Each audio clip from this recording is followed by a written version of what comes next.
Shalom bien-aimés, ce matin nous poursuivons notre examen du thème Sel de la terre et lumière du monde, et pour cela nous sommes dans Matthieu 5, les versets 14b à 16.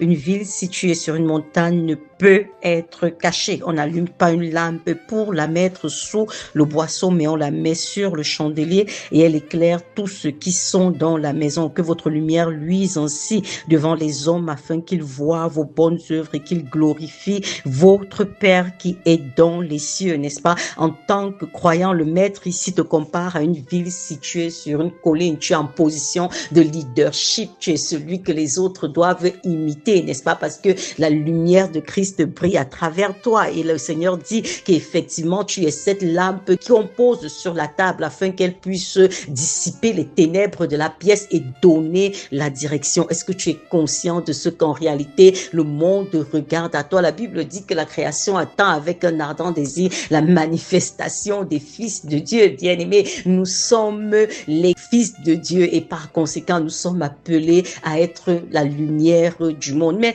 le problème ici, c'est à quel point est-ce que toi-même tu es convaincu de qui tu es? Parce que très souvent, le problème vient de ce qu'on n'a même pas conscience de ce que nous sommes la solution. Est-ce que tu es convaincu que Dieu en toi est ce dont le monde a besoin? C'est à travers toi que Dieu va manifester sa gloire dans ce monde. Tu es la solution aux problèmes de ce monde. Parce que ce qu'on peut observer aujourd'hui, c'est combien l'ennemi se déploie, n'est-ce pas, pour imposer son système de pensée au monde, pour faire passer le faux pour le vrai, pour en fait travailler à toutes sortes de manipulations, comme la Bible appelle l'ange de lumière. Il nous vend toutes sortes de mensonges, il nous vend toutes sortes de choses ténébreuses et malheureusement, les porteurs de lumière que sont les croyants travaillent plutôt à s'assimiler à ce système ténébreux du monde. Aujourd'hui, quand tu vois l'attitude des croyants, c'est surtout des personnes qui n'ont pas envie d'être mises à part, c'est surtout des personnes qui recherchent l'acceptation à tous les prix, c'est surtout des personnes qui ne veulent pas être taxées de radical. C'est ça le chrétien moderne, n'est-ce pas? C'est ce qu'on appelle aujourd'hui la façon moderne de vivre le christianisme. Il faut pas sembler radical, il faut pas dire des choses de façon trop crue, il faut toujours chercher un peu à être diplomatique dans sa façon de parler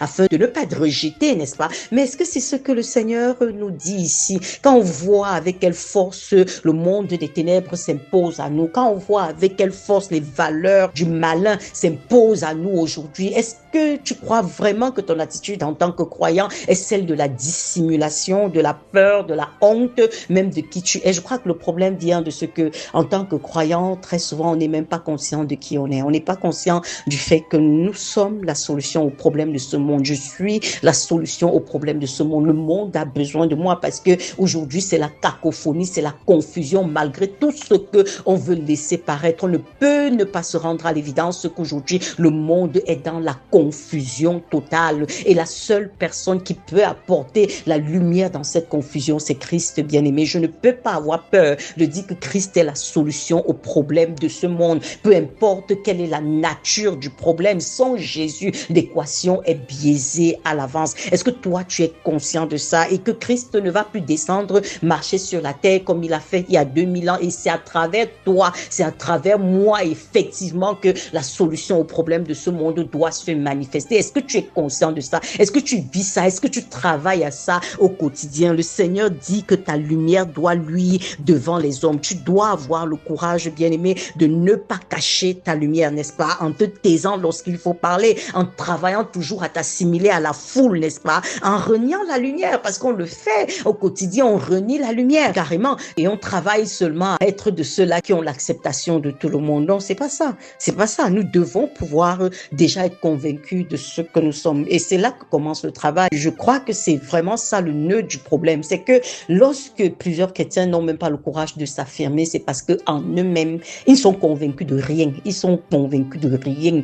Donc pour eux, chrétien, porter Christ en soi, avoir la nature de Dieu, être capable de porter du fruit qui demeure, être capable de marcher dans la vérité. En fait, tout ça, c'est de vains mots, c'est creux. Pour eux, ça n'a même pas de sens. Et je crois que c'est là que tu dois commencer à travailler. Tu dois pouvoir te demander en quoi est-ce que je crois. Ce n'est pas une question de bouche de le dire, mais analyse tes actes du quotidien. Ça va te parler mieux que la réponse que ta bouche peut donner là maintenant. Dans quel sens, dans quelle direction est-ce que toi tu conduis ta vie? Est-ce que cette direction-là est fondée sur la parole, sur la vérité de la parole de Dieu? Et ça va te répondre, ça va te dire ce en quoi tu crois. Parce que tu peux pas être cette ville située sur une colline si tu n'es pas convaincu de ce que tu es la solution aux besoins du monde actuel. Shalom bien-aimé.